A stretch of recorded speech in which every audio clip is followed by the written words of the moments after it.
what next? How far so far with the students, especially the students in Ukraine who are caught within the thick right now? Two of them join us this morning. Koshedo David is a student at Danilo Kalitsky and Lviv National Medical University, as well as Feintola Oluwadamilola, who is a Nigerian student at Sumi State University in Ukraine. Thank you so much for joining us, you both. Truly appreciate the time that you've taken to join us, gentlemen. Let me begin with you, David. From what you know, how far so far? I mean, from what's been your experience since all of this began, how far so far? My experience, I haven't experienced so much, but the little I have, so last week, Friday, we decided to go to the border, and the taxi we ordered could not go far because taxis are needed all over Lviv at the moment. So the taxi dropped us almost 25 kilometers from the border, and we started walking. And as we got to the border, the soldiers there were like, okay, we could not go on foot. And because we heard that, okay, people were able to go on foot through the border, but the soldiers said we could not go on foot, that we have to use a vehicle. And at that moment, we could not order any vehicle because it's not as if we didn't have internet, but vehicles could not reach that particular location. So unfortunately for us, there was a bus that was free, and we're almost 40 of us from the school from Lviv, from my school, that came together. Okay, let's move together as one. But the bus came, and the soldiers were like, okay, only women and children. And so what was going to happen to the men? And they were like, we should wait. And it got to a point that we have someone that was speaking, and it's like the soldiers didn't care. They were just, okay, women and children. And I understand that fact, but it was like, what should we do? That we came here because we are told that we could make it through, but he didn't give so much thought. So he said women and children. And the women, all of them, they entered, the students entered, and they were going, but they said they didn't allow them to go through. I don't know, maybe they said they didn't have the tourist visa. So all had to come back to the border, and it was stressful because it was a whole day's thing, and we could not get taxis early. I won't lie to you, we didn't get any taxi. It was some kind people that were like, okay, so we had to go back to Lviv because that was our best bet, because it was getting dark, it was getting colder, and we could not stay at the border because we won't be let through. So we had to all come back and go back to Lviv. I had some friends that by 8 p.m. in the evening, I know they got back home because taxis could not reach there, and we kept walking for hours on hours.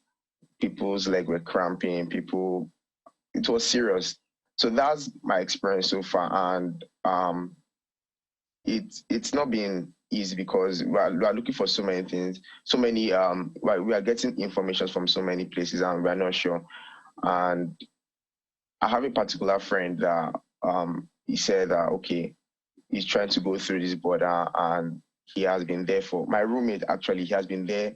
He was there since Friday. He went through another border. He was there waiting on the line. He could not make it. So he came back on Sunday.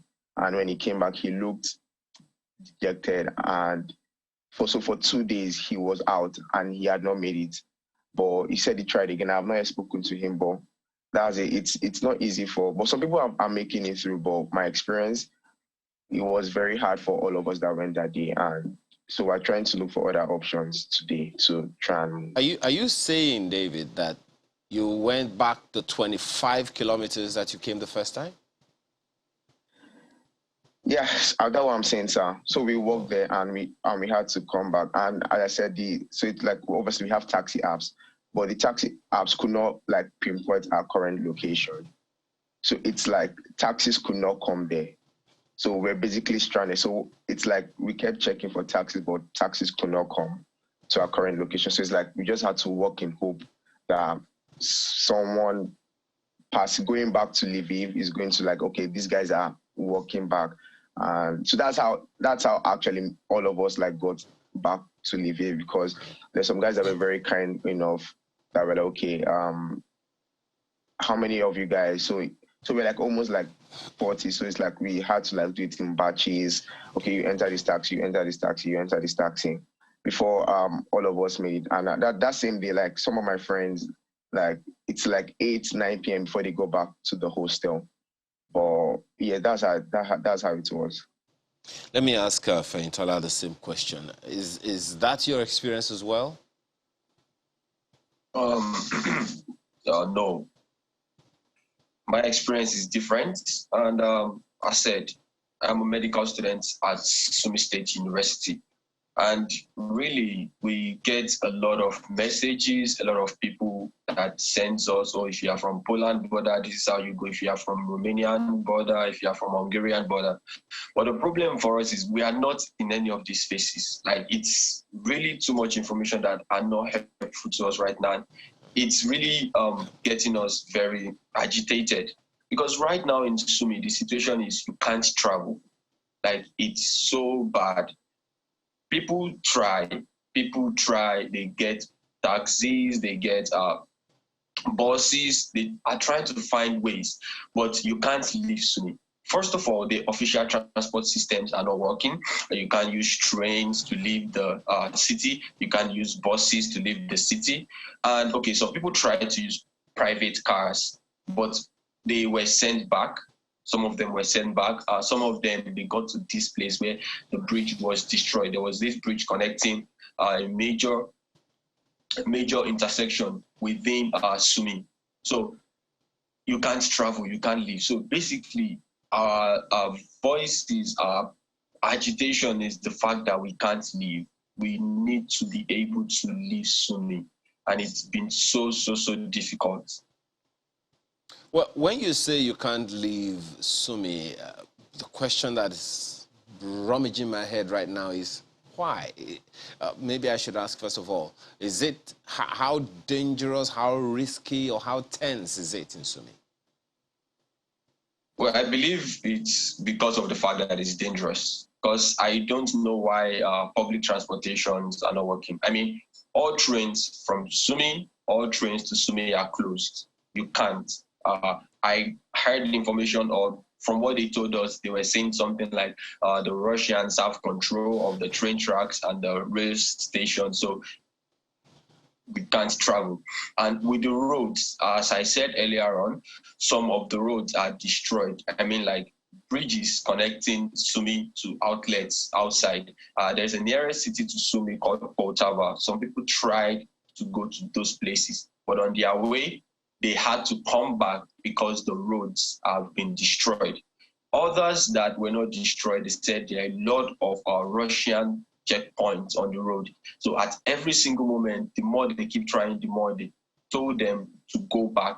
So it's, I think I would like to say it's a situation whereby we are encroached in this area because of the dangerous situation surrounding. And I think it's reasonable because Sumi is very close to Russian border. So we can't travel as at now. We've not been able to find a way.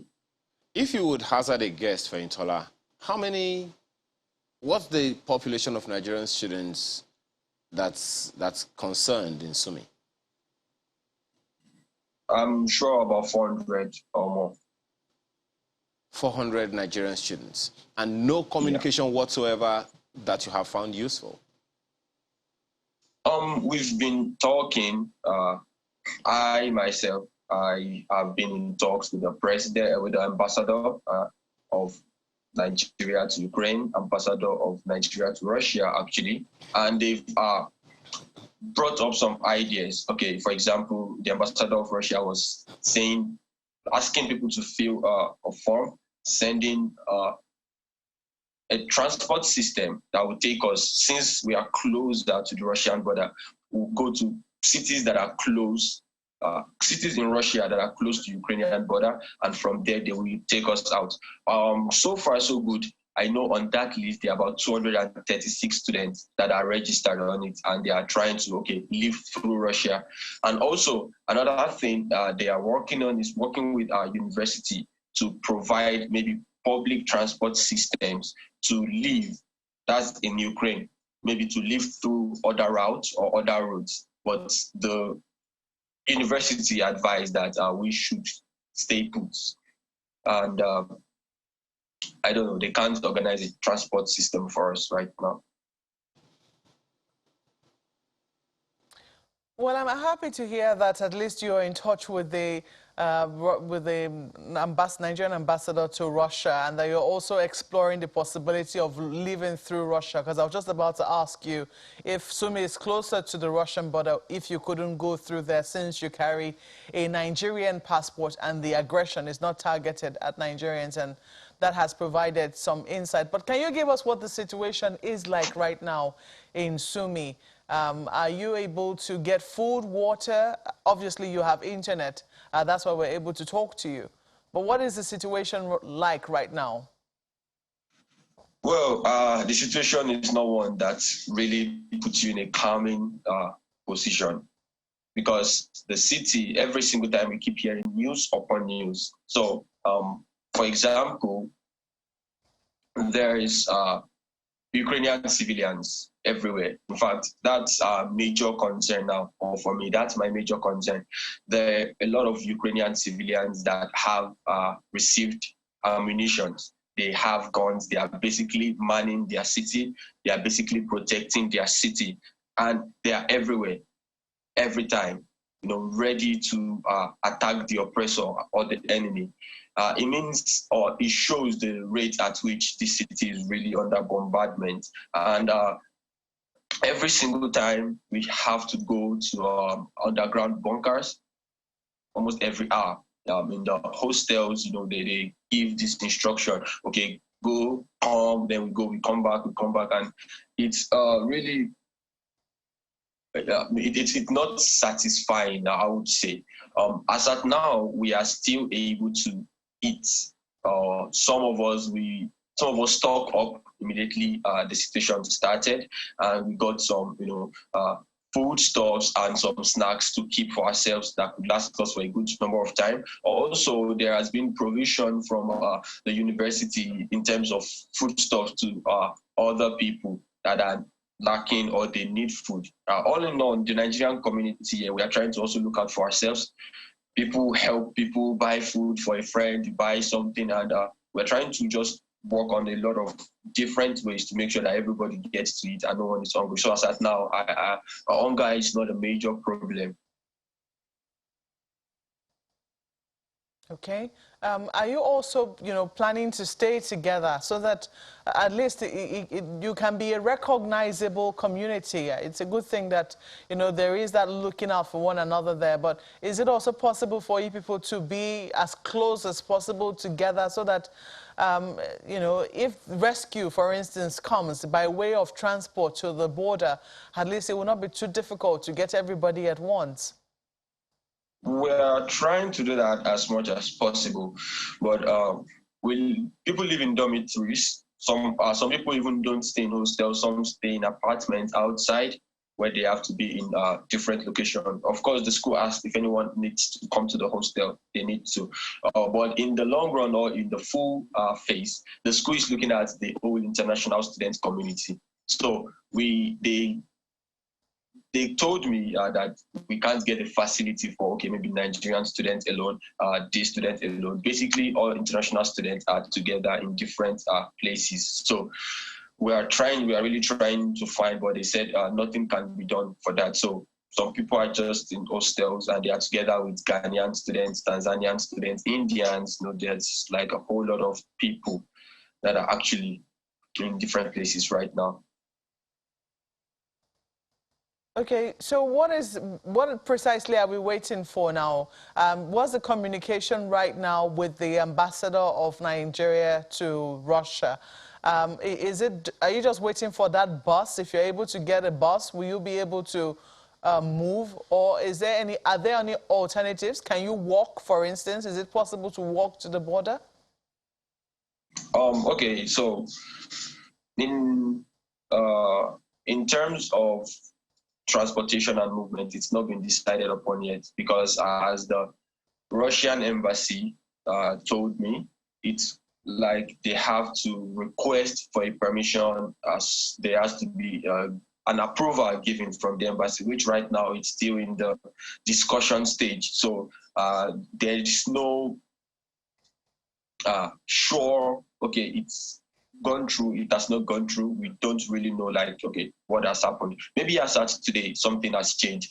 And also, even if the Russian government should grant the permission for people to move through, the Ukrainian side too has to agree. So it's like two permission coming from two places. It's like two different discussions from two different sides. So the Ukrainian government has to give their permission so that we can go at least get from here to the border.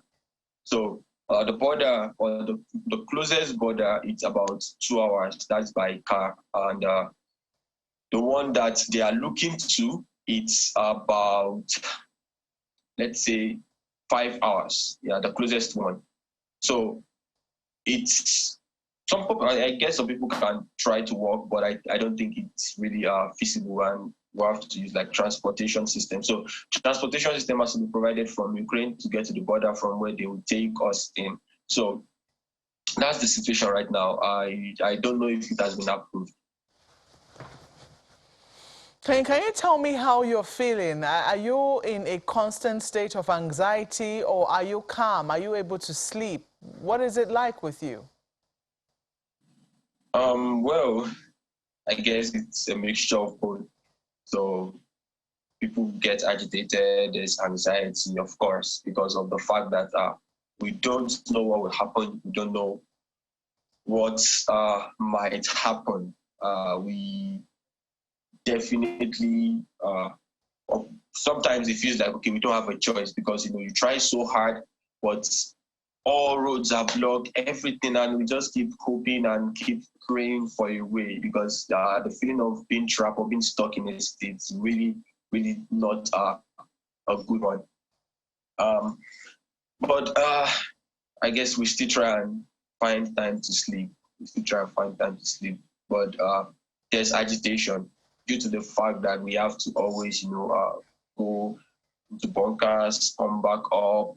You have curfew times, which they keep reducing. First of all, it was 6 p.m., then 5 p.m., now it's 4 p.m. So you quickly have to go outside if you want to buy something, and make sure you come back before 4. So it's all an indication to probably, more reason to worry. Of course, we are trying our best to stay calm and stay put. And we are following instructions and trying to do the best we can, trying to make the best out of the situation. But we just don't know how long. We don't know what will happen. Well, we ask you not to lose faith and, just keep holding on. I believe that somehow you'll be able to find a way through. But let me ask you, Koshoedo, this one is to Koshoedo, David.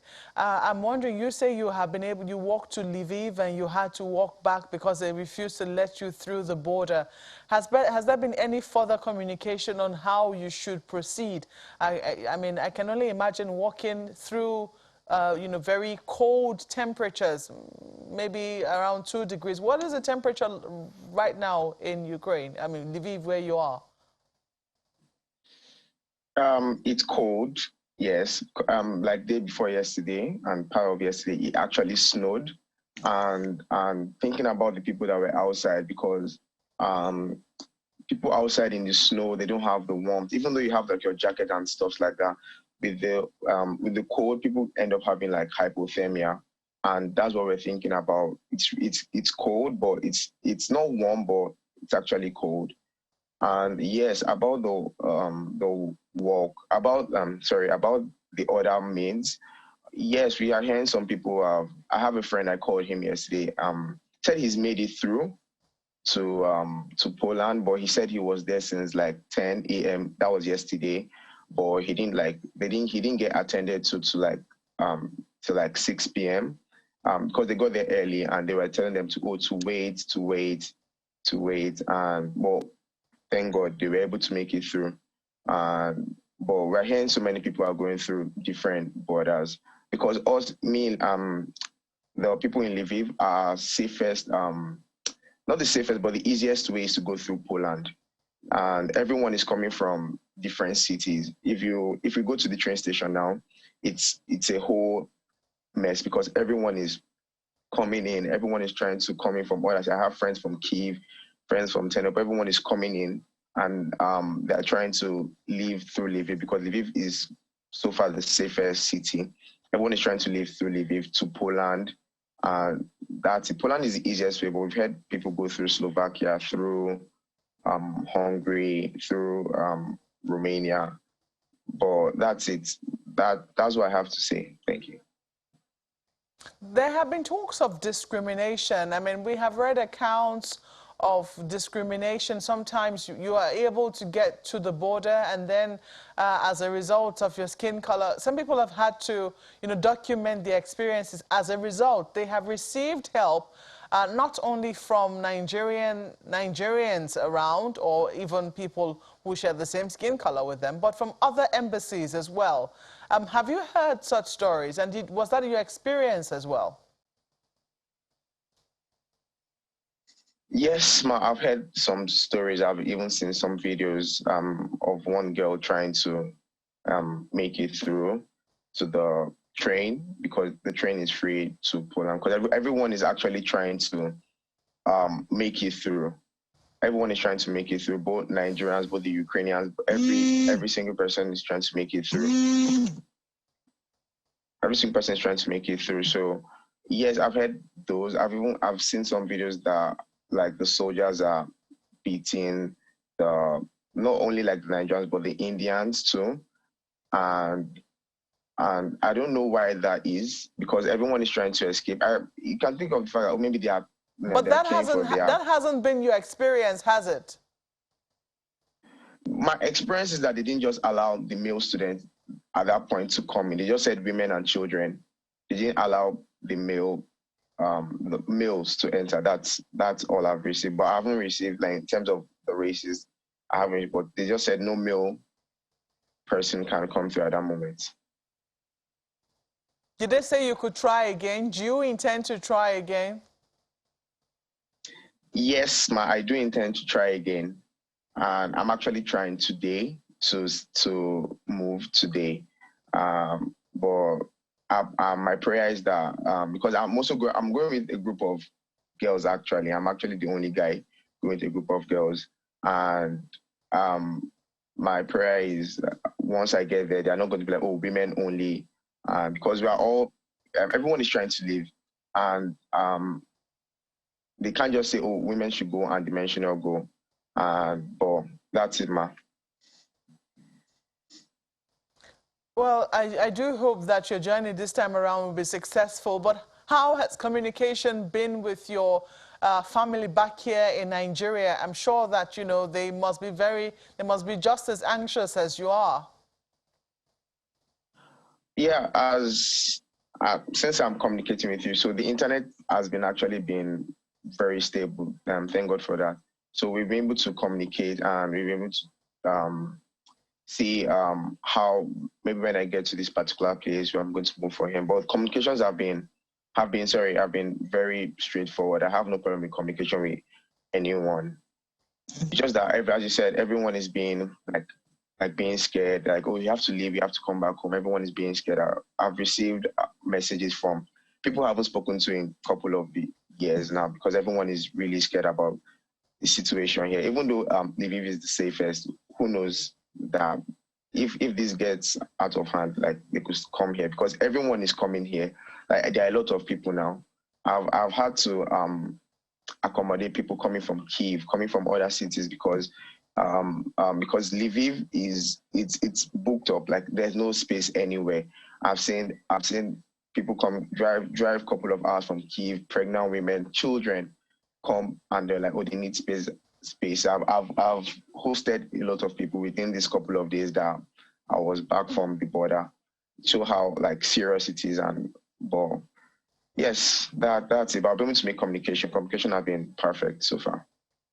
How do you get information from the authorities, whether in Nigeria or in Ukraine or in Russia, according to Fentola? How do you get information? I understand that the websites of, are you able to get any information from the Foreign Affairs website of Nigeria?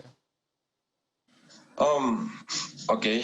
Thank you. I actually don't use websites or any form that way. I'm the president of the Nigerian Student Union in Sumi, so I do have direct contact of the ambassadors. So an ambassador links me. I mean, I'm on a lot of people's timeline. I'm on a lot of people's phones, a lot of parents. My phone number is everywhere, so I do get information from different people. A lot of people have reached out, Nigerians in diaspora, past people that studied here. So basically, it's just kind of people just kind of reach out to me, and I tell them everything that they need to know. Okay, but for those who may be unable to reach you and those who may not have your number, uh, how do they get information as well? Well,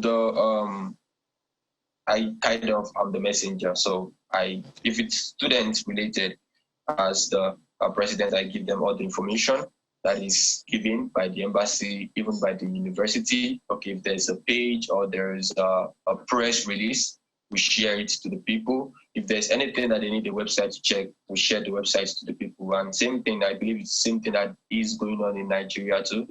They can always reach the embassy. Their sites are open, and the numbers is of the ambassador of consular officers are basically there to reach out to. So how about the Foreign Affairs, Nigeria's Foreign Affairs website, foreignaffairs.gov.ng? Are you able to use it? Is anyone able to use it? So far, right now, no. Basically, I haven't tried to. So, but I don't think I've had any one-on-one conversation with them. I believe I think to route my request and my thoughts through the embassy here. All right, David, is that your experience as well? Are you able to use any website that is useful to you, maybe like the foreignaffairs.gov.ng, which is that of the federal government, or anyone else? How do you get information? As you said, no. As he said, I haven't, like, the Foreign Affairs website. No, I haven't like used that. So we have, as you said, we have like an NSU president. So he's the one that lets us know the information. And I get the information I get is from people, like that, a lot of people. And I just ask, okay, I have someone that, okay, is this true? Is this not true?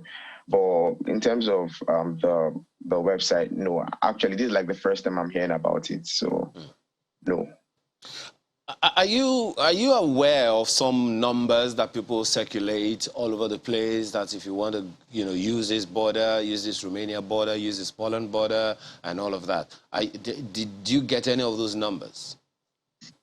Oh, yes, quite a lot of numbers. Are they useful? Like we are going through here. Well, I don't know. I haven't like used them because it's like if you're crossing this border, you call this number, but I haven't crossed yet, so I can't say. And I haven't heard anyone that maybe they have used it, but I don't know anything. But me personally, I haven't. Oh, well, let me ask Mr. President then, Feintola, are those numbers that people circulate from time to time, have they been useful? Yes, actually, a lot of people have reached out. We have there are a lot of groups created for these things. We have like groups, we have Instagram pages, we have social media accounts that people just tell you to reach out to. And so far, for example, in terms of finance, I know there are some people that are actually actively financing for students feeding here in Sumi. So you just ask, you write, there's a form to fill, there's an application for it. And when you do that, they reply you and they help you as much as possible. And apart from that, there are a whole lot of people from different places trying to come in and help. So I think so far so good. The numbers and the people are working out. All right, just a quick one with you, Feintola. Are there others who are not students who are also caught in this trap, so to speak? Are you aware of such? I don't think I know much. Maybe one person or two. Basically, there are different. There are students, and apart from that, there are clinical ordinators. That's what they call them here. But I think the best word we can use for it is people that are specializing. So we have specialization students too that probably finished 2, 3 a year ago, and they are still here. So they are not studying medicine, but they are interns. So they are trying to. So they are also with us here. And as for others, I think just only one person that I know that is not a student. And even at that, the person is trying to do a master's, PhD or something. So in a way, everyone here is studying something. Okay. You know as well as I do, Feintola, that parents are worried. Is there any word of assurance or comfort that you can send to them now as they are watching and listening to you? Oh, well, what I would say is keep hope alive. Yeah, I know, I really know it's hard and difficult to keep calm. In fact, the parent told me yesterday that we may be sleeping, but they are not sleeping because they are very worried by the things they are hearing on the news and the things they are seeing. I would say that you should just believe in God. And that's the best form of help that we need from parents now, are prayers. And you should not be worried. Your child will come home safely. The assurance is the fact that there are a whole lot of people coming together to help your children.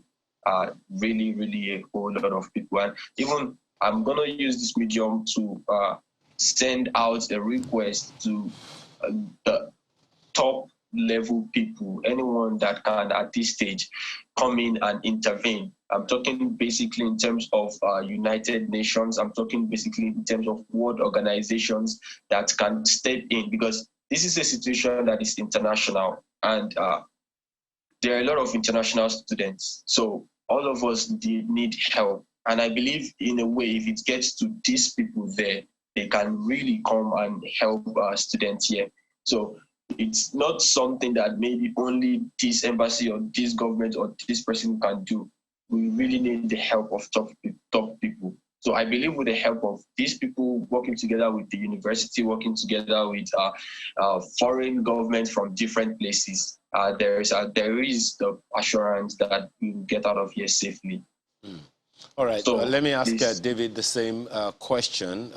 If you want to send a word out to your parents or other parents, even though we know that you also need some assurance yourself. Of course, we understand that government says by Wednesday, that's tomorrow, airlifting should begin. But what word of assurance would you want to send to parents watching and listening to you right now?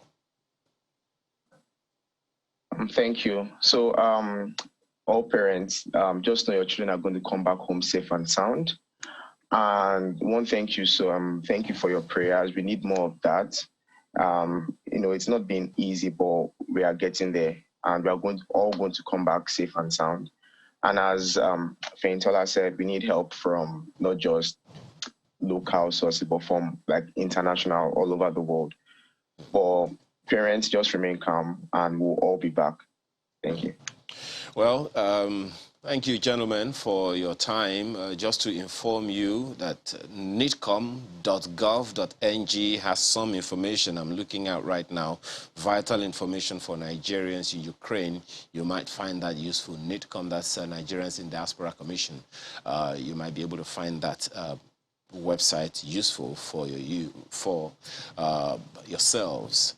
Feintola Oluwadamilola, Nigerian student, and at Sumi State University, Ukraine. So you are Mr. President, as well as Kashedo David, who is a student in Lviv, Ukraine. Thank you, gentlemen, for being a part of our conversation this morning. Thank you. Thank you. We're back after now for another discussion. Please stay with us. Well, on Wednesday last week, we were all witnesses when we saw the First Lady of the Federal Republic of Nigeria being received into the chambers of, that's both chambers of the National Assembly, where the report for the Constitution Amendment was being laid. She was there to give her support to some of the clauses which would be up for consideration in the upcoming constitutional amendment? Well, today the clauses will be voted on in the National Assembly. It was presented last week. The clauses will be voted on, and we'll be waiting to see just how things will eventually go down. It's going to be a very busy day. Oftentimes, sometimes it does extend past their usual legislative hours, but it will be very interesting to watch what happens. So this morning, we'd like to discuss just what we can expect from this from this constitution amendment, which is the start of a very long, winding process. It's not the first time we've been through it, so what's going to be different, or what should we expect to be different this time around? We have with us this morning Mr. Alwar Rafsanjani, who is the Executive Director of Civil Society Legislative Advocacy Center, CISLAC. You're welcome to Sunrise Daily this morning. Thank you. Good morning. Well, everybody is beginning to run their own quiet, or sometimes it can be quiet, sometimes it can be loud, however it is you see it. Last week it was the First Lady. Yesterday we saw the NLC, the Nigeria Labour Congress, going to go and push for some of the things it believes should be priority in the constitution amendment process. What are your thoughts so far about how we have amended our constitution? And are you... Well, let me start from that. Don't let me ask you two questions in one. What are your thoughts so far? Well, my thought is that given the fact that since 1999, National Assembly, or rather the legislature and the executive, as well as Nigerian people, have all been canvassing and yearning to address some of those gaps noted in our 1999 Constitution. For example, civil society organization under the umbrella of Citizens Forum for Constitutional Reform have gone around from ward to local government, state, zonal, and national level, and many other organizations of Nigeria that are working on the issues of constitutional amendment. They've all got views of Nigerians on what are the contentious issues, what are the critical issues that our constitution required amendment. A lot of work, a lot of energy have been done, and some of those areas were identified. But because of the self-centered interests of some powerful groups, they never allow any of those outcomes to succeed. That's one. Number two, National Assembly has spent incredible amount of money doing this constitutional amendment. Almost every time you have a new legislature, a lot of billions are budgeted for. Indeed, this year alone, 1 billion naira was earmarked for it. And this year, the amount, amount was also, said to say, spent, in terms of consultation and other work done by the National Assembly. But the issue that is worrying Nigerians, and that Nigerians have been yearning and demanding for it to be seen, amended in the 1999 Constitution, appears not to be given too much priority. For example, one of the major, contentious issues, issues of,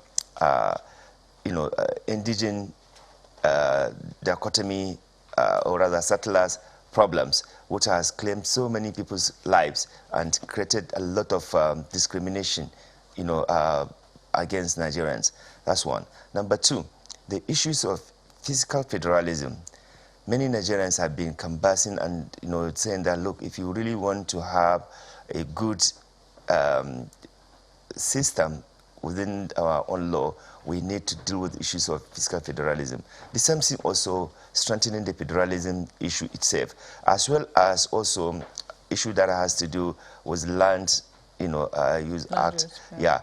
And also, part of what Nigerians have been demanding to see improvement, of course, we just thought some aspect of it is the electoral, and political party reforms, and several other issues that Nigerians have been yearning and demanding for the National Assembly to give priority, devolution of power, name it. But what really shocked many Nigerians is that issues that were never canvassed during the consultation of the National Assembly, both the previous one and the current one, we just saw two major issues that have been more of like smuggled or ambushed by against Nigerians. That has to do with the issue of immunity clause for the lawmakers and legislature. And the implication of this is that you are widening up the scope for impunity in this country. Even the impunity, even the immunity for governors and the president and vice president as well as deputy governors, Nigerians are saying that please limit it, because the way and manner in which Nigerians are seeing the impunity done under the cover of immunity is getting out of hand. Now, if you include another set of people, State House Assembly, principal officers, National Assembly principal officers, judicial officers, the impunity is going to be more, and the accountability will suffer. Secondly, Nigerians have also seen... We're already beginning to consider the clauses which will be up for voting. But it is part of what is being listed to be considered. Indeed. So we're going to come to that shortly. I mean, we're still going... I just wanted to get your impression of constitution amendment process over the years. And I think that you don't seem very optimistic that this time around is going to be any different. But we'll come to some progress that we've made, and perhaps maybe something that we can build on looking at this new process. But let me quickly introduce our next guest, or our guest who's also here with us, Mr. Victor Giwa. Is a National Coordinator Advocate for People's Rights and Justice. You're welcome to Sunrise Today this morning. Yeah, thank you for having me. Good morning. Good morning. Were you taken by surprise when you eventually saw the laying of the Constitution on the floor of both chambers of the National Assembly? Did that come to you as a surprise? No, of course. The National Assembly have been making, they've informed Nigerians that there will be an amendment and a lot of... I think they collected about 187 memoranda that were submitted for, to the National Assemblies, and about 1,909 recommendations from various persons. So we really were expecting that I think you've been able to squeeze that into 67 clauses. Into 67 clauses, 68 clauses now. For consideration. Of course, consideration right now, yeah. So I think we expected, and of course, we just saw the President assented to the Electoral Act. So it is within the same spirit that I think the National Assembly, is talking about the clause-by-clause amendment of the Constitution. But from our experience, because some people have been not very optimistic about the process. They believe that some of the fundamental shifts we ought to have been seeing in our Constitution by now is not yet done. That's why we keep seeing every 4-year cycle another look at Constitution amendments, and they think that it ought not to be. Are you optimistic this time that we can muscle what we need to actually make this sort of shit? And I think it also depends on who you talk to, because some people see absolutely nothing wrong with the Constitution that we have. In fact, they don't even see any point with amending the Constitution. But some people believe that there is a problem. There is a fundamental problem with our Constitution, and it explains some of the challenges that we currently face. So how optimistic are you that things can shift this time around, if you're one of those people? Yeah, the truth is that things can shift because Nigeria is progressive. We must move within the Committee of Nations. We must be seen as people who are serious and must be able to capture the yearnings and the interests of the various groups. Nigeria is a country of over like 36 states with over more than 300 ethnic groups and interests. So there is no way that you must not look at this document that captures the generality of the interests of the people to see that it reflects the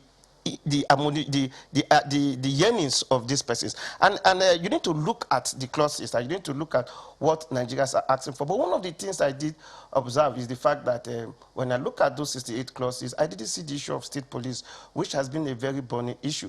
But if you look generally at some of those clauses, you'll find out that there were some bold steps taken, to address certain fundamental issues. For example, if I would say, you will see a clause, a bill for an act to amend the Constitution to contain the fact that the judicial officers are now given timeline within which they can adjudicate on certain facts. You will see a situation again where a bill for an act to provide the fact that courts, the trial court and the appellate court, are given timeline within which they should dispense on civil and criminal matter. Those are good innovations. Those are the things we want to see.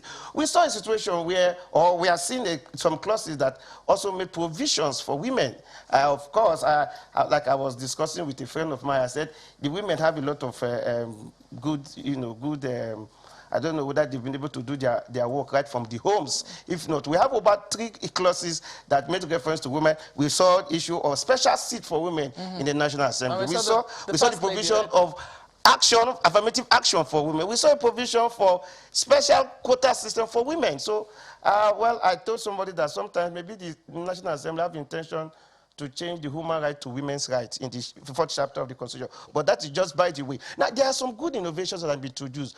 I also have issues with the fact that the traditional council have been increased or have been elevated in such a position where they now start providing advice for governors and for president. I don't think it is good. But we have seen some other provisions. Why don't you think it is good? Yeah, because traditional rulers should be left for the purpose of providing, talking to their communities, and they should not be elevated from being traditional leaders to political advisors, because by that clause, it said that a bill for an act to provide that both traditional and state, there should be National Council of Traditional Rulers and State Council of Traditional Rulers who shall provide advice to government, to the president and the governor of a state on security, custom, and public order and other related matters. No, our traditional rulers should not be reduced to political advisors for politicians. But those who believe that the traditional rulers should be recognized by the Constitution. As it currently stands, they believe that there is no role for traditional rulers in our Constitution.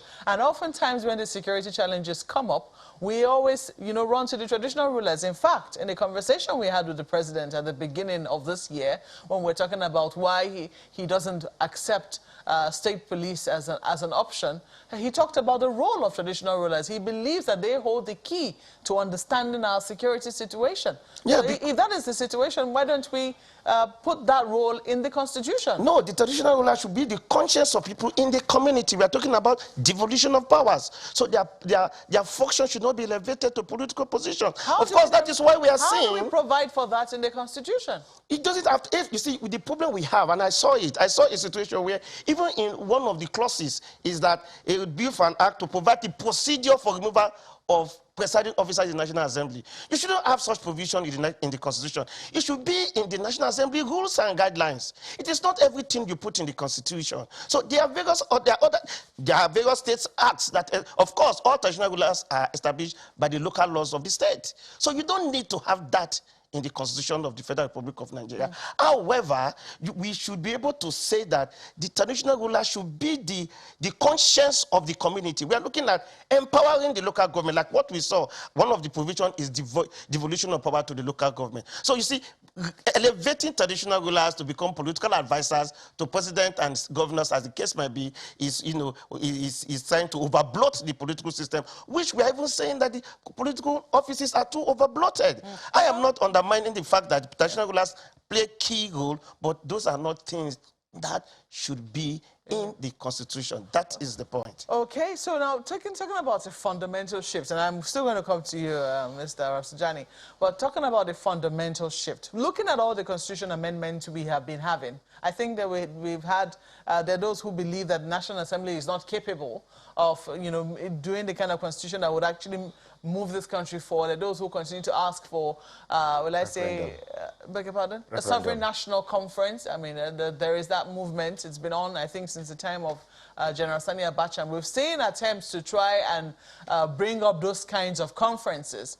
And they have been, as late as 2014, we still saw something very recently. But there have been talks about our constitution amendment process and what really has come out of it that, we can say fundamentally has made a difference. Can you highlight any? Yes, of course. One of the recent alterations is the fact that you saw the not too young to rule bill that was introduced into the Constitution. Not too young to run.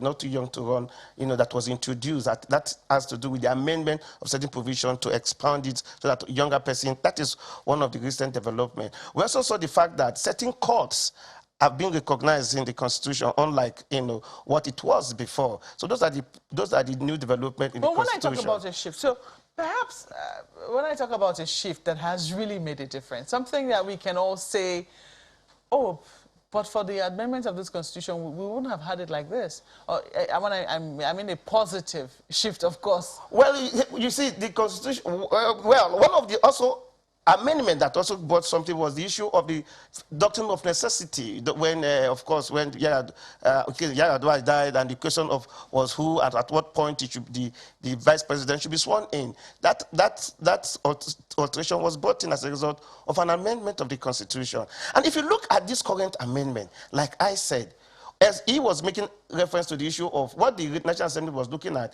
is the expansion of immunity for the legislature and for the judicial officer. Now, that undermines the point that National Assembly are not competent to amend the Constitution, because sometimes they amend those provisions to suit themselves. And that is the point you are making, where people are saying the best form of amendment should be that is done by some selected people who should be put in a certain places, done from various community, ethnic groups, religious groups, of various interests, to capture the various interests of these persons. That putting the amendment of a constitution that is very fundamental should not be, the amendment of the constitution that is very fundamental should not be kept in the hands of 106 senators and 360 members of the House of Representatives. That the interests go beyond that. So we need to see. Let me be more specific. There have been a few attempts. Right now, I think back in the Constitution amendment is the local government autonomy. There is state police, which you say you the state legislature and the state autonomy for the State House of Assembly, yes, and the indeed. State Judicial That is also office. there as well. State police, you say you didn't see it here. It's not there, These are agitations that have been, there's also been talking about restructuring our federal allocation system. There are those who talk about resource control. Yeah, derivative formula. Exactly. Yes. These are agitations that have been on for because they believe that fundamentally these things have the potential to unleash the potential that is inherent in our country. So for you, I do not know what your take is on any of this. Let me come to you, Mr. Rafsanjani. What your take is on any of these agitations that have been on for a while. This time around, I mean, we've seen attempts by state governments, for instance, to do some form of, they say it's not state police, but we've seen Amoteku. We've seen Ebubeagu. Perhaps we don't know what else we might see, but there have been some efforts by state governments, and you think that this is something important enough to make its way into the Constitution amendment. So for you, how hopeful are you that this time around we might be able to see this sort of differences, things that people can point to and say, it wasn't like this but for the amendment of the Constitution? Thank you very much. Since 1999, when the democracy is returned in Nigeria after a struggle by largely civil society activists, I have been also involved since 1999 on constitutional amendments, agitation, to make the process to be transparent, to be inclusive, to actually, allow for Nigerians to ventilate those angers and concern and the yearning they have in order to make Nigeria workable. Some of the issues listed are still part of it, but substantial number of those issues have not been captured. And that's why we say, look, let's look at the contentious issues that since 1999, the political class in Nigeria have failed woefully to address them. And those are the basis on having peaceful coexistence in this country and making Nigeria to work, in a very fair manner. The issues of resource control is one of the key agitation that Nigerians are legitimately making. Issues of federalism, true federalism, because the confusion sometimes you have, Nigeria is supposed to be practicing federalism, but the confusion that we see is that it is not simply properly, defined and followed. People are saying that, look, let us have a clear, direction on our federalism system. Nigerians are talking about the failure of the government to not to decentralize security in this country, making it difficult for even the state governors to take certain responsibility without clearance from Abuja. Nigerians are saying that, look, let us look at our security architecture and do something about that. Nigerians are saying that, look, this issue of settlers, indigent, dichotomy that has continued to be a major problems in the country, let us address it. Nigerians have also been talking about the fact that, this whole issue of Land Use Act, need to be address. And numerous issues, but one of the key things that I also know that Nigerians have been agitating is that the separation of office of the Attorney General and Minister of Justice. Secondly, the Auditor General of the Federation has been reduced to simply an NGO. Every year, they will do their, report, they will do their audit, and the audit has no any meaning. Nobody does anything. Nigerians are saying that if we are seriously, especially now that we are talking about anti-corruption, if we are serious, we should give that office a proper legal recognition and backing. Again, Nigerians are talking about the fact that the legislature at the state level has been undermined by the executive. There are quite a number of them that have been captured, but there are a lot that were not even part of what Nigerians have actually been canvassing since 1999. And even memorandum that Nigerians have submitted did not include some of those self-centered interests that we have seen be listed. For example, part of what they want to consider today is to have, permanent pension and gratuity for the National Assembly and State House Assembly principal officers. I think this is not fair. You've collected, reasonable salary and allowances, and now you want to permanently accept to be collecting, money even after you left National Assembly. And it's in the Constitution? This is part of what they are considering today. So I think the economic force is not going to, sustain that. Secondly, it is what is triggering political violence, because once you can get permanent, money, even after you serve in the National Assembly or State House of Assembly, the interest to be in the to capture power is going to increase. And in other words, we are going to create more tension for our election and electoral process, simply because people know they want to secure their life perpetually. I don't think it is fair. Nigerians are not even getting decent salaries. Now you want to come and collect more money. The economy cannot sustain it, and there's no fairness, So I'm saying that National Assembly should go beyond self-seeking interest. They should forget about this immunity clause they are trying to give to themselves. I think if you do that, you are going to create lack of accountability by many political actors in this country. And what are you even afraid of? If you know that you are not planning to perpetrate crimes and commit more atrocities, why are you afraid?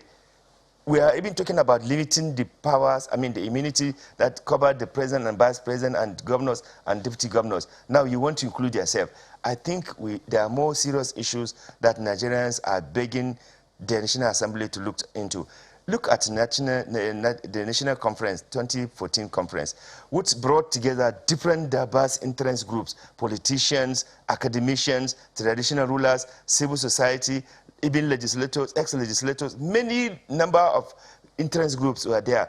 And they made a lot of issues were discussed, debated, and many of those issues were also arrived at consensus. Unfortunately, the government that even brought that conference, when the report came and they noticed that it was not in their interest, they abandoned it, because that report came with three things. First, issues that has to do with the constitutional amendment, issues that has to do with legal framework like bills, issue that has to do with policy that even the president himself can initiate that. I tell you, all of those things were help to address the problems that we are facing, but the government did not do anything. Of course, this government has spent 7 years now. They did not even look at that report. And they even came up with their own restructure. It is supposed to be a continuous thing. Why do we have to spend billions of taxpayers' money and abandon all this?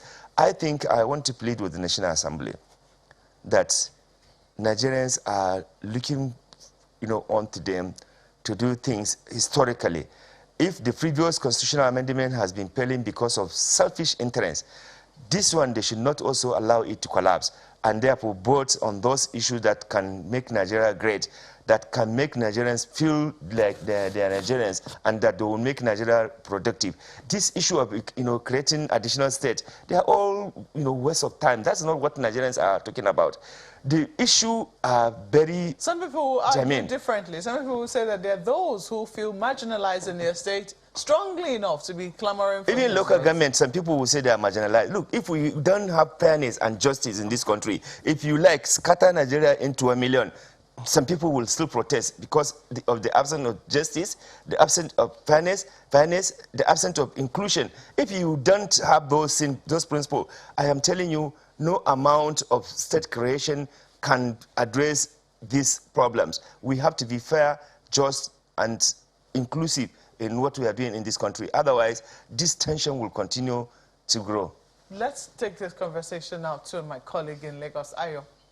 Thank you very much, Mark. Mr. Fanjani, one of the issues you mentioned about this process is that the hope for good governance, or should I say better governance. And you also hinted at the local government, issues around local government administration and all of that, which is one of the thematic areas or issues bordering on this process of the constitution review. The constitution is clear about how local government administration should run, but it would seem like up until now, we are operating those sections of the constitution in breach. Now there are considerations for local government, around local government administration and autonomy. How much of a game changer do you see that being? Well, if we really, cares about local government autonomy and grassroots democracy, as well as local government development, I think you have no option then to allow local government to function effectively and efficiently, because it is the first point of even politician or any development coming, because majority of Nigerians, they live in local areas. And if at the local government areas, you are not able to have a system that will also be run democratically, that will also be run through, with accountability and also encouragement of, development at that level, you are basically undermining even the growth of the Mr. Sanjani, that's part of what the Constitution already says. Just one second. Some of these things that you're talking about are some of the provisions already in the Constitution as is. How much of a game changer do you see these proposed amendments to issues around local government administration and autonomy? How much of a game changer is it likely to be if the ones that we are operating now were operating in breach? You see, as we are progressing in this democratization, we must continue to insist and advocate that right thing being done in this country. Because it's been practicing wrong does not mean that we should keep quiet and be silent for it to continue. We must continue to advocate, for all those gaps that, we have noted in our systems. It's very clear the level of impunity and the level of corruption you see in various tiers of government, which of course include even the local government, has tamper or hamper development. And we are saying that if we really want to improve on some of these issues, the local government autonomy should include financial autonomy. You cannot be there and you have no really autonomy. State governors appoint local government chairmen. They collect, or indirectly or directly, they actually, control their revenue, which comes from federal government. And we are saying the changes we want to see in this time around now is that completely governors have no business imposing on the people at the grassroots level who should run or who should be their local government chairman or their councillor. They should be allowed to independently, run the system so that they will be able to learn, because the best place to learn democracy is at grassroots level. When you are a councillor, when you perform very well, you can come and become State House of Assembly. When you perform very well at the State House of Assembly, you can have the potential to come to National Assembly as a House of Rep or as a senator. But if you are lacking all these experiences at grassroots level, it becomes difficult. Just because you have money, you just come and become a senator. overnight, Okay. and you don't even understand the legislative process. It takes some time for so many people to even understand the rudiment of legislative processes and to be productive, in the work of the National Assembly. So we are saying that let us allow the local government to have its own political, autonomy, to have its own economic autonomy, to have its own development strive. Because if you don't allow that to happen, then it becomes difficult for grassroots development, either politically, either economically, either even socially, So it is important that National Assembly vote wisely with the mindset that what they are voting on local government autonomy includes them to also have financial autonomy with a clear accountability framework. There must be proper accountability framework on all this. The same thing also, we are talking about judicial, autonomy. There's no way a governor will be the only one to be giving you the pocket money, to give you money to run, the court, and then, issues come that he has interest or she has interest, and then they will not do anything. Because of the absence of that autonomy, they are likely, to follow the governor, since now many people have lost their, obedience to the Constitution of Nigeria. They are interested in regime protection and regime following. If you have this governor today, your loyalty is to him, not to the law, not to the people. If you have this president, some people believe that it is only loyalty to the president, not even to the Constitution and not to any democracy. We have to change that narrative. And that's the only way we can consolidate democracy, because democracy is an opportunity for people to participate, in terms of, development, in terms of economic development, in terms of even political, inclusion. And you could see that if you do that, you will create a level playing ground for many people to actually contribute meaningfully for Nigeria, and for many Nigerians to really be proud that they are Nigerians. Now, unfortunately, because of the poor education, many Nigerians, they are not even, interested in Nigeria. And when they go out there, they'll start crying that they are Nigerians because they have been brutally, ruthlessly malhandled there. Mr. That's when they remember that they are Nigerians. Just 1 second. I think it is important. My sincere apologies. Let me ask Mr. Victor Giwa the same question about local government administration, especially according to what the Constitution already says. Is there any way, Mr. Giwa, that you see this Constitution compelling governors in stronger language than it already does to ensure that local government autonomy is as it ought to be?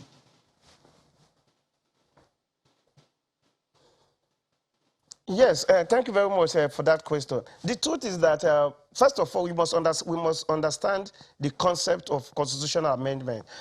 Constitutions are amended to make it better, to make it reflect the interests of the people, to cover up some lacunas, to cover up some mischief, to cover up some mistakes. Now, talking about the local government and the state government, the truth is that Section 162 made provision for a state joint local government account.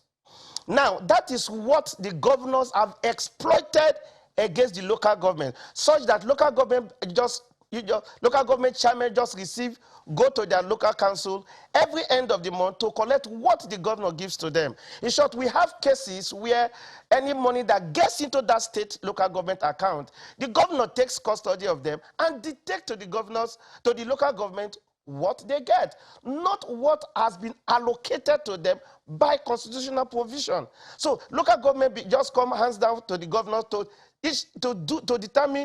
collect what the governor have determined for them. So what this constitutional amendment has done, or one of the clauses, is to have a state and a local government independent account. Now, that provision of Section 162 was that when the money comes from the federation account, he goes straight to the state joint local government account. And in that account, the governor calls the shots. The governor determines what the local government gets. The local government chairman cannot complain, because based on our political system, the governor are emperors. They determine who becomes chairman. Some of them are, you can even see some governors are removing local government chairman. How does this amendment, just a second, how does this amendment, just one second, Mr. Giwa, Yes. Because how does this change the paradigm, this provision? good question. Go ahead.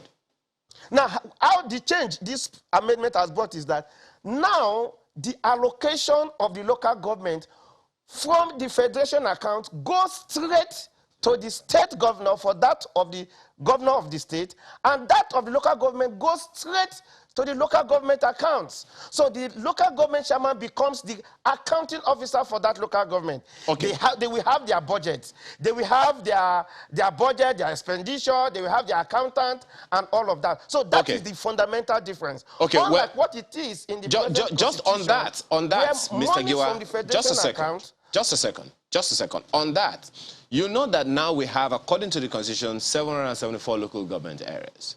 But then we also know that in some states in the Federation, we have what they call local council development areas. Those are not captured in the Constitution. Now, what happens then?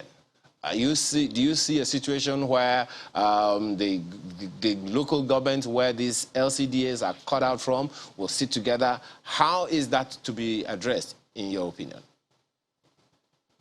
Now, first of all, the council areas, what they call council development areas, as in Lagos, Ekiti, and Ibadan, they are not local governments. And that case is very settled by the Supreme Court in the case of Attorney General of Lagos State versus Attorney General of the Federation, 2002. It's determined by the Supreme Court. Now, the court position is that those council areas are premature local governments. They are, the court says that it is a process of creating a local government that is equate. So they are no local governments. They are premature local governments. They are not known to law, and they cannot, as it were, be amongst those local government that should receive allocation from the federation account because they are not known to law. So what this does for those council areas, what the local government will do, what the state government will do, they will apply some political solutions that will determine on what is the political party in that particular state. Because I cannot imagine, for example, if I am in Lagos State and I'm the chairman of a local government and I'm a particular party A, and my governor is party B, and monies come into my local government, I'm not going to share it for the purpose of giving it to other development. Mr. Giwa, don't you see confusion coming from that? Now, what the new constitution will do, it will not try as much as possible to make the governor know that they need to go and complete the process of legalizing those council areas, because as of now, the constitution only recognizes 774 local government and allocations. Like you rightly said, we move straight to those local governments that are recognized by the Constitution, and those area council, maybe they will fold up, maybe they will be collapsed, maybe they will be begging from the authentic local government for their funds. But what this amendment will do is to make sure that local government become independent. You cannot argue them to collect money. You cannot muzzle them to collect money. They will be the accounting officials for the local government. What's your outlook for today? Well, you see, of course, I will expect to see a lot of resistance. I will expect to see resistance in terms of from the people. Of course, we've started seeing some diverging and opposing views in terms of the provisions of the Constitution. But in the National Assembly, I see it is going to be resistance or their advocacy. That is part of yes. We are going to have a serious advocacy against certain elements of the clauses for amendment. But like we said, there have been some good provisions. Will that have any influence? I know that Mr. Rafsanjani already has an agenda. No, but you see, the truth is that, like I said, this is the beginning process. Yes. Of course, these things will be subject to the state houses of assembly. But I need to say this, that we still have one of the provisions for amendment is that there's a creation of the office of the Minister of Justice as separated from the office of the Attorney General of the Federation. But one other part that to me looks so ridiculous was I saw a case where they said there will be an office of the Auditor General of the Federation and Auditor General of Federal Government. And I don't understand what that means. So why will you have an Auditor of the Federation and now Auditor General of the Federation and now have an Auditor General for the federal government? I know the point you were trying to make is that the Auditor General of the Federation should not be determining what goes into the various states. But I think that is duplication of office, which is one of the things that we're talking about. We understand the provision of the Attorney General, because of course Attorney General is one particular office that is clear cut, one ministerial office that is clearly cut in the Constitution, and we try to make sure that those offices are not too politicized, and that's the intention of making it different from the office of the Minister of Justice. Mr. Rafsanjani, what's your agenda for today?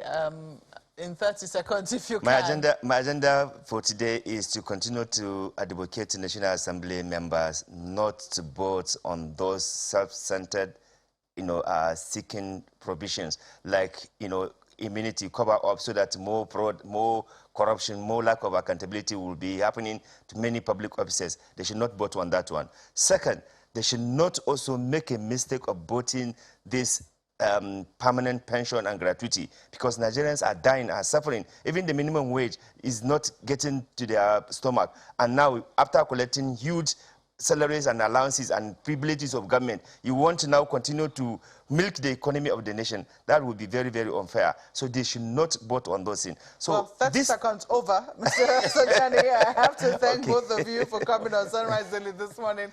Amar Rafsanjani is Executive Director, Civil Society Legislative Advocacy Center, and Mr. Victor Giwa is a National Coordinator, Advocates for People's Rights and Justice. Gentlemen, thank you so much for coming on Sunrise Daily this morning. We have a few mails. Dr. Peter Idialu is talking about Nigerian students in Ukraine.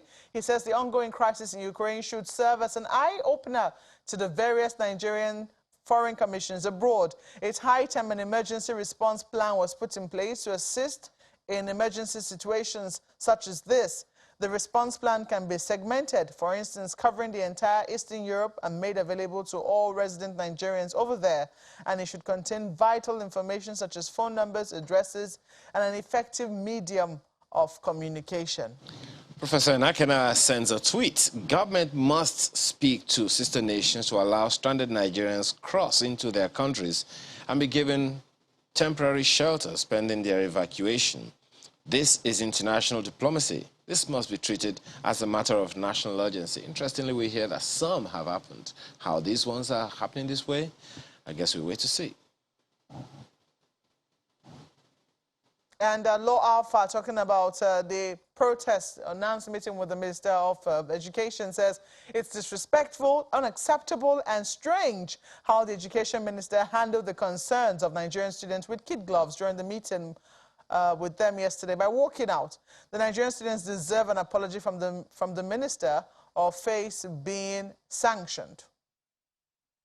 Ewa says on the same issue, NANS erred by reducing their agitation to personal attack on government officials. Our labor unions have become so militant to the extent that the Nigerian nation must be protected from them.